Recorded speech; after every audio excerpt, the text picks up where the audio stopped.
با عرض سلام. درود بر شما. من همین چند وقت پیش یه خوابی دیدم، بعد از بیدار شدن عیناً همونو نوشتم، حالا براتون میخونم.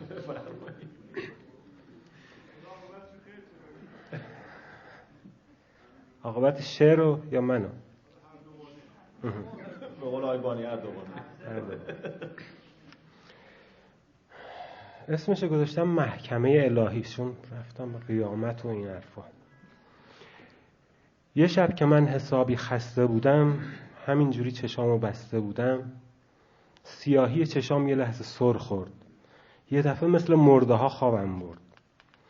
تو خواب دیدم محشر کبرا شده، محکمه الهی برپا شده، خدا نشسته، مردم از مرد و زن ردیف ردیف مقابلش واسطادن.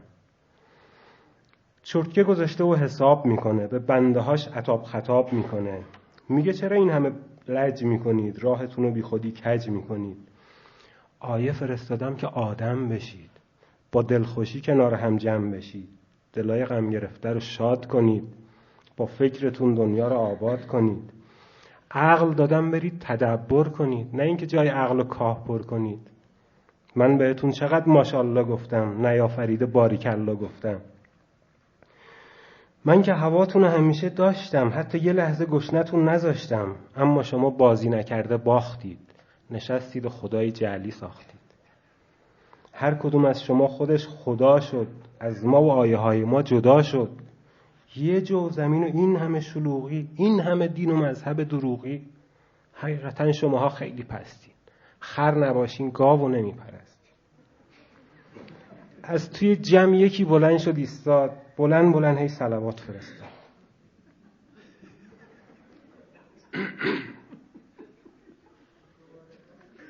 از توی جمع یکی بلند شد ایستاد، بلند بلند هی صلوات فرستاد. از اون قیافه های حق به جانب، هم از خودی شاکی هم از اجانب. گفت چرا هیچکی روسری سرش نیست؟ پس چرا هیچکی پیش همسرش نیست؟ چرا زنا اینجوری بد لباسن؟ مردای غیرتی کجا پلاسن؟ خدا بهش گفت بتمرک، حرف نزن. اینجا که فرقی ندارن مرد و زن. یارو کنف شد ولی از رو نرفت، حرف خدا از تو گوشاش تو نرفت. چشاش میچرخن، نمیدونم چشه. آهان میخواد یواشکی جیم بشه. دید یه کمی سرش شلوغ خدا، یواش یواش شد از جماعت جدا. با شکمی شبیه بشکه نفت یهو سرش رو پایین انداخت و رفت. قراولا چند تا بهش ایستادن، یارو وانستاد تا جلوش واسطادن. فوری در آورد واسهشون چک کشید، گفت ببرید وصول کنید خوش بشید. دلم برای حوریا لک زده، دیر برسم یکی دیگه تک زده. اگه نرم حوریه دلگیر میشه، تو رو خدا بذار برم دیر میشه.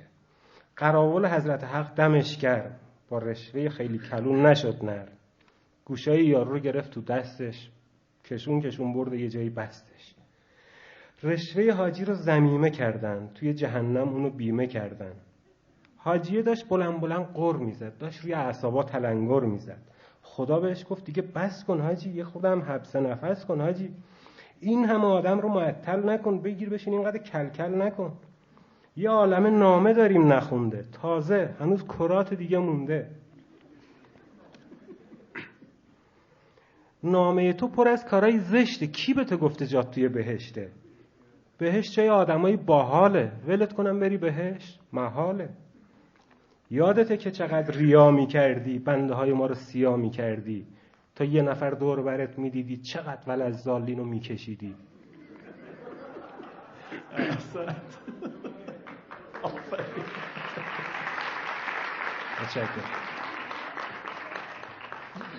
این همه که روزه و نوحه خوندی، یه لقمه نون دست کسی رسوندی؟ خیال میکردی ما حواسمون نیست؟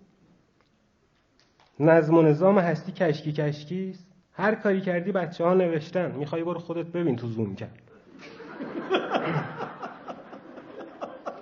خلاصه وقتی یارو فهمید اینه، بازم درست نمیتونست بشینه. کاسه صبرش یه دفعه سر میرفت، تا فرصتی گیر می آورد در میرفت.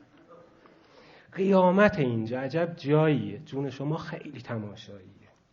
از یه طرف کلی کشیش آوردن، کشون همه رو پیش آوردن. گفتم اینا رو که قطار کردن بیچاره ها مگه چیکار کردن؟ مأموره گفت میگم بهت من الان، مفسد فی الارض که میگن همین ها. گفت اینا بهش فروشی کردن، بی پدرها خدا رو جوشی کردن، به نام دین حسابی خوردن اینها، کفر خدا رو در آوردن اینها. بعد جوری ژاندارک و اینا سوزوندن، زنده توی آتیشونو سوزوندن. بعد جوری ژاندارک و اینا چزوندن، زنده توی آتیشونو سوزوندن. روی زمین خدایی پیشه کردن، خون گالیله رو تو شیشه کردن. اگه بهش بگی کلاتو صاف کن، بهت میگه بشین و اعتراف کن. همیشه در حال نظاره بودن. شما بگو اینا چی کاره بودن؟ خیام اومد، یه بطری هم تو دستش، رفت یه گوشه‌ای گرفت نشستش. حاجی بلند شد با صدای محکم گفت این آقا باید بره جهنم. خدا بهش گفت تو دخالت نکن، به اهل معرفت جسارت نکن، بگو چرا به خونه این هلاکی؟ این که نه مدعی داره نه شاکی، نه گرد و خاک کرده و نه هیاهو، نه عربده کشیده و نه چاقو، نه مال این نه مال اونو برده، فقط عرق خریده رفته خورده. آدم خوبیه، هواشو داشتم، خودم اینجا خودم براش شراب گذاشتم.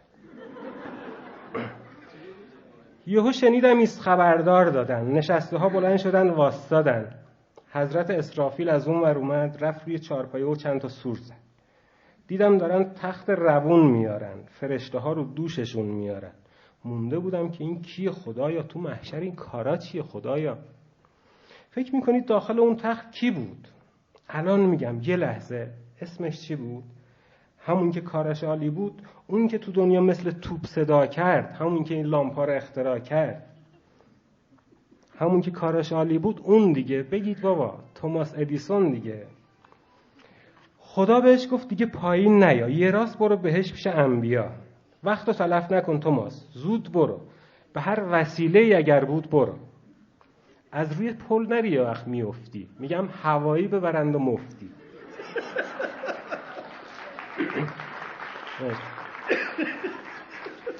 باز حاجی ساکت نتونست بشینه، گفت که مفهوم عدالت اینه. توماس ادیسون که مسلمون نبود، این بابا اهل دین و ایمون نبود، نه روزه رفته بود، نه پای منبر، نه شمر میدونست چیه، نه خنجر. یه رکعت هم نماز شب نخونده، با سیم میما شب رو به صبح رسونده.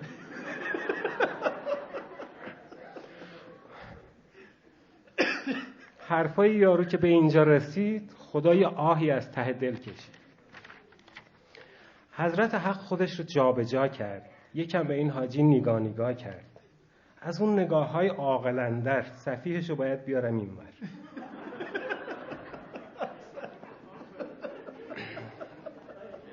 با اینکه خیلی خیلی خسته هم بود، خطاب به بنده‌هاش دوباره فرمود شما عجب کله خرایی هستید بابا، عجب جونورایی هستید. شمرگه بود آدولف هیتلر هم بود، خنجر اگر بود رولور هم بود. حیفه که آدم خودشو پیر کنه و سوزنش فقط یه جا گیر کنه. میگید توماس من مسلمون نبود، اهل نماز و دین و ایمون نبود. اولا از کجا میگید این حرفو؟ در بیارید کله زیر برفو. اون منو بهتر از شما شناخته، دلیلش هم این چیزایی که ساخته. درسته گفتم عبادت کنید، نگفتم به خلق خدمت کنید. توماس نه بمب ساخته نه جنگ کرده، دنیا رو هم کلی قشنگ کرده. من یه چراغ که بیشتر نداشتم، اونم تو آسمونا کار گذاشتم. توماس تو هر اتاق چراغ روشن کرد. نمیدونید چقدر کمک به من کرد. تو دنیا هیچکی بیچراغ نبوده، یا اگرم بوده تو باغ نبوده. خدا برای حاجی آتش افروخت. دروغ چرا؟ یکم براش دلم سوخت. طفلی تو باورش چه قصرا ساخته، اما به اینجا که رسیده باخته. یکی میاد یه حاله‌ای باهاشه، چقدر بهش میاد فرشته باشه. اومد رسید و دست گذاشت رو دوشم، دهانش آورد کنار گوشم. گفت تو که کلت پر قرمه سبزیست، وقتی نمیفهمی بپرسی بد نیست. اون که نشسته یک مقام والاست، مترجمه، رفیق حق تعالیست. خود خدا نیست، نمایندشه، مورد اعتمادشه، بندشه. خدای لم یلد که دیدنی نیست، صداش با این گوشا شنیدنی نیست. شما زمینی ها همش همینید، اون ور میزی رو خدا میبینید.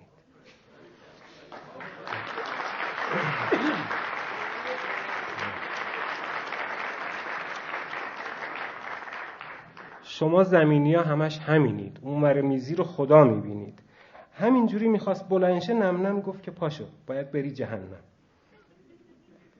وقتی دیدم منم گرفتار شدم داد کشیدم، یه دفعه بیدار شدم. متشکرم.